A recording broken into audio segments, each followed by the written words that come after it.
이 메타포가 파워가 아주 강해요. 잘 쓰면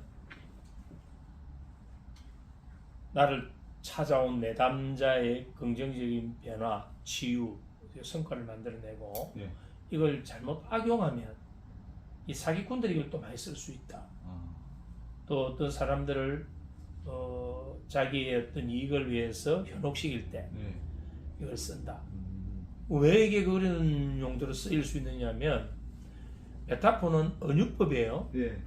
쉽게 하면 스토리, 이야기다 말이에요. 네. 이야기 형태로 들어오는 것은 우리 뇌에서 걸러내는 기능, 이거 우리가 주로 이제 좌뇌에서 그 기능을 하는데 좌뇌의 기능이 일시적으로 저하되는 상태를 불러온다. 네. 그래서 무비판적으로 받아들이기 때문에 네. 스토리로 들어오는 이야기에 대해서는 제대로 걸러내지를 못한다. 네. 그래서 이 메타포는 아주 효과가 탁월하다 보는 거예요. 네. 이 메타포의 개념은 이야기인데, 그럼 어떤 이야기인가?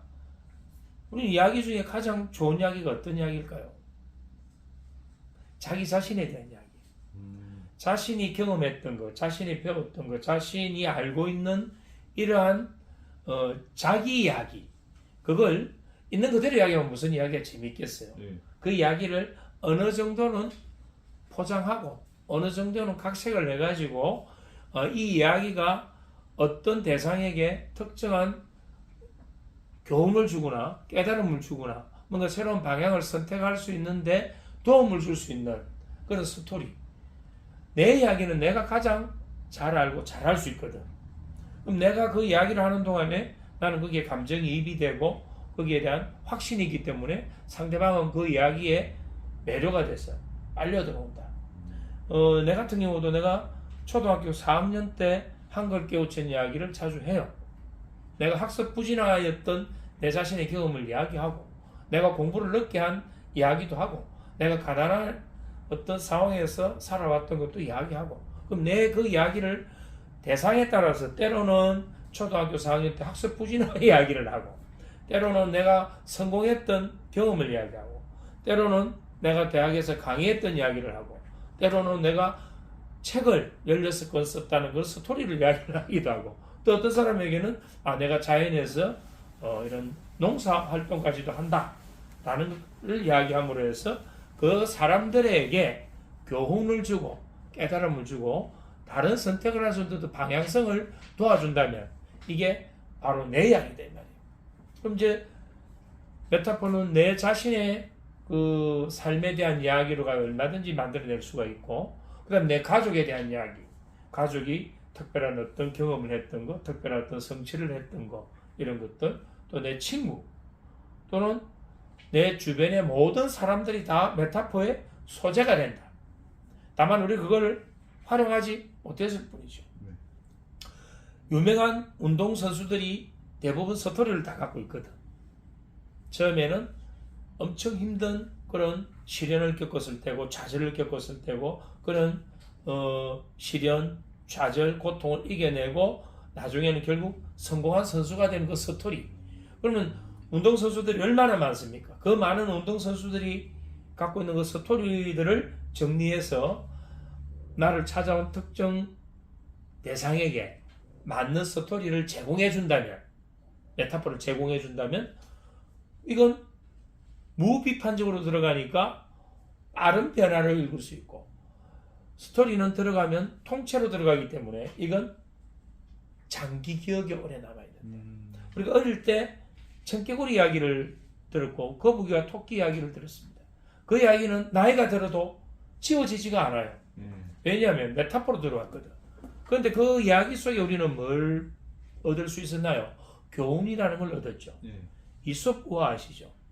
이솝 우화의 그 많은 이야기 소재들이 잘 보면 그 안에 전부 다 뭐가 있느냐면 어떤 교훈, 깨달음, 우리 삶의 어떤 지혜 또는 그러한 사례들이 그러한 어떤 경험들이 내 삶에 비추어져서 평행적 주제가 돼가지고 내 안에 있던 문제를 해결하거나 내 안에서 다른 어떤 선택을 할 수 있게 만들어주니까 그런 모든 것들이 다 우리 삶의 메타포가 될 수 있다.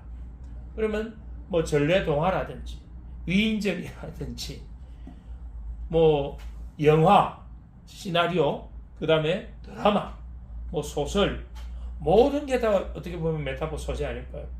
메타포는 그냥 단순한 이야기가 아니고 뭔가 교훈을 줘야 된다. 교훈을. 그러니까 그 대상에게 맞는 메타포만 내가 선택할 수 있고 그걸 전해줄 수 있는 능력만 있다면 이건 어떤 뭐 상당 기법이나 이런 게 필요한 게 아니잖아.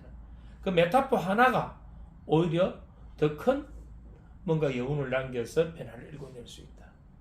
자, 이게 중요한 건 이 메타포를 전해줄 때 상대는 어떤 상태가 되는가? 바로 트랜스 상태가 오는 거예요. 트랜스 상태라는 것은 뭐냐면 의식이 가라앉고 잠재의식이 활성화되어 있는 상태. 이 상태에서는 좌뇌에서 필터링하는 기능이 떨어지기 때문에 그 이야기를 무비판적으로 그대로 받아들여 버린다. 그럼 이건 어디로 들어간다는 이야기인가요? 의식적 차원을 뛰어넘어서 바로 잠재의식에 들어가 버리기 때문에 변화를 크게 일군다. 이건 실제로 제가 상담하는 과정에서도 메타포를 많이 활용하거든. 제가 강의하는 데서도 메타포를 많이 씁니다. 내 이야기를 쓰기도 하고 다른 어떤 주변 사람 이야기를 쓰기도 하고 또는 어떤 뭐 전래동화나 이솝 우화의 이야기도 쓰기도 하죠. 예를 들어서 그 여우와 심포도 이야기 아시죠? 그 이야기 하나를 가지고도 우리는 인지 부조화의 효과를 설명하고 자기 합리화에 대한 부분을 설명하는데 다른 사전적 의미로 개념적으로 푸는 강의보다 훨씬 빠르게 받아들이죠. 중요한 건 그걸 들은 사람은 잊혀지지가 않는다. 장기 기억으로 바로 강하게 자리 잡기 때문에.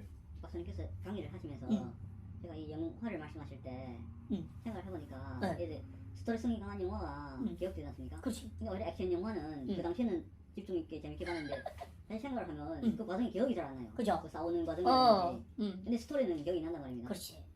그러면 그 싸우는 과정을 볼 때 저희가 뭐 잠재식이 들어온 게 아니고 뭐 다른 쪽으로 해서 그렇습니다. 그건 뭐냐면 지엽적인 자극을 강하게 줬을 뿐이고 우리는 여기서 이야기하는 건 뭐냐면 스토리를 이야기하는 거예요.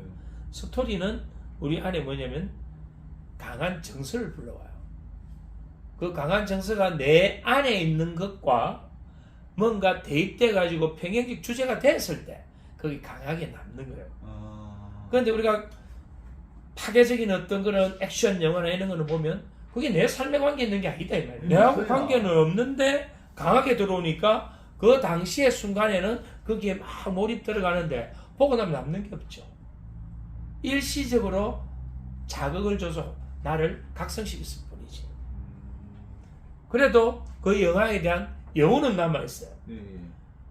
근데 그 영화를 액션 영화는 뭐냐면 시나리오가 약하기 때문에 내가 시나리오를 기억 못할 뿐이지 그 영화에 대한 이미지를 우리가 갖고 있잖아. 그래서 아주 뭐 범죄 영화라든지 액션 영화 이런 거에 대한 어떤 거는 이미지를 갖고 있지만 스토리는 기억을 잘 못해요. 왜냐면 그 스토리가 약하거든. 근데 작품성 강한 어떤 영화들을 보면 시나리오가 작품성이 있잖아. 그런 것들은 딱 시간이 오래 지나도 거기에 선명하게 남아있죠. 그런 차이가 있을 것 같아. 좋은 질문이네. 그럼 메타포를 쓰기 위해서는 어떻게 그러면 메타포를 활용할 수 있을까? 자, 아무 이야기나 다 우리가 메타포가 되는가? 아니라는 겁니다. 내담자의 문제 상황이나 어떤 내담자가 갖고 있는 내면의 어떤 문제 그것과 뭐 해야 될까? 그걸 일치하거나 유사한 스토리를 들려줬을 때 이게 효과가 있다. 그리고 그 이야기가 내담자의 공감을 불러낼 수 있어야 된다. 그리고 그 이야기 속에는 뭐가 있어야 된다? 교훈, 전해주는 정확한 메시지가 있어야 된다. 그냥 막연하게 어떤 이야기를 가져와서 하는 게 메타포가 아니고 왜냐면 여기서 이야기하는 메타포는 치유의 도구거든. 이 이야기를 들음으로 해서 내담자의 긍정적인 변화, 성장, 치유를 가져와야 된다. 그래서 메타포는 그렇게 활용하는 것이다. 그래서 거기에 맞는 메타포를 이제 강사들 같은 경우는 세팅을 쫙 합니다. 예를 들어서 성공에 관한 메타포, 그 다음에 심리와 관련된 메타포, 또는 노인들은 대부분 상실을 많이 겪잖아. 그럼 노인들의 그런 상실을 벗어나서 새로운 어떤 제2의 뭐 인생을 여는 그런 어떤 성공 사례들을 가져와서 메타포 쭉쭉 사례를 만들어 놓으면 여기에 하나의 세팅이 되죠, 내 안에. 그러면 내가 강의를 갈 때 오늘은 요걸 하나 끄집어내고 내일은 요걸 하나 끄집어내고, 그럼 그 대상에게 요걸 들려줬을 때 내가 다른 이야기는 설명해도 다 잊어먹지만 내가 메타포를 강의한 것은 청중들이 절대 잊어먹지 않아요. 그럼 이게 메타포는 정말 중요한데 이걸 어떻게 활용할 수 있도록 내가 그 카테고리를 정확하게 만들 수 있는가? 그렇다면 그걸 내가 만들어서 카테고리를 정리를 해놨다면 나는 대단한 능력을 가져버리는 거예요.